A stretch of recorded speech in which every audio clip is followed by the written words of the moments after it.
Well, I'm here with Larry Temple, and he's also part of the Story Orchestra. In fact, well, Larry, tell me what you're gonna contribute to this fantastic event.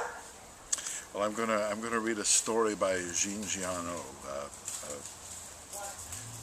considered one of the great French writers of the 20th century, a champion of the French peasant, a pacifist, and someone who saw the immense creative potential of being human.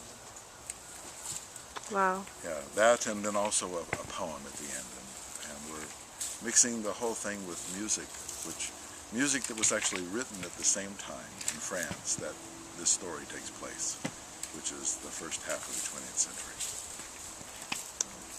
It's mesmerizing because I think a lot of times when we think about being human, we get caught up and get distracted by, you know, all of these things that make us human. And this orchestra in your work seems to ask us to stop for a second and consider what gardens are about and what trees are about and how we connect with nature.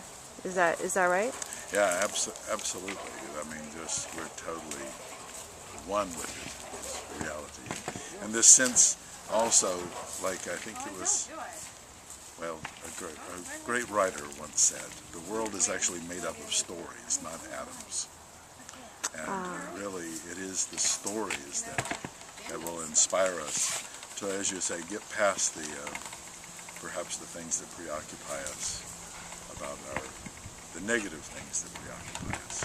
Well, in some ways also, if we stop breaking things down scientifically to atom levels, we really realize that the human experience isn't just biology, physics, and science. It's how we feel every day, why we even contain a story inside of us, and why that event created a story, and why it's worth sharing with somebody else. Right. Our soul is really full of stories, right? And you can see even in the mass media how hungry people are for stories. But so much of the stories that we're given still leave us hungry, because they don't necessarily give us the nourishment that we need to actually, you might say, go and create the world anew again the next day.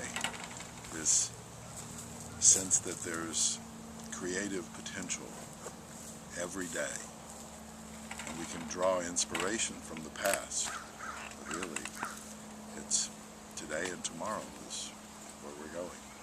And to me, it's really significant that it's September 11th, and in a lot of ways, there's been a perpetuated victimhood in some ways that we've all sort of been party to. And one of the things I think that's depleting in that story is that sense of victimhood, rather than reclaiming this day and saying, you know, let's reclaim this and start over and feel nourished by the stories we create, and not continue to add to the pain of the day.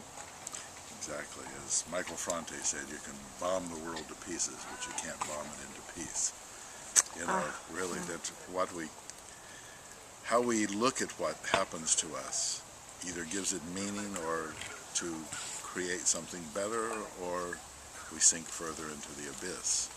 And this story tonight has a lot of that, because this was taking place at the same time that World War I and then World War II were taking place. So in the midst of all that destruction and things that we're still living with now, well, here's something positive. Yeah.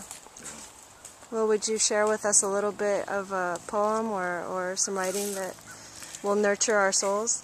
Yes, sure. And from Kenneth Rexroth, who also translated a whole lot of Chinese poetry, so deep connection with nature.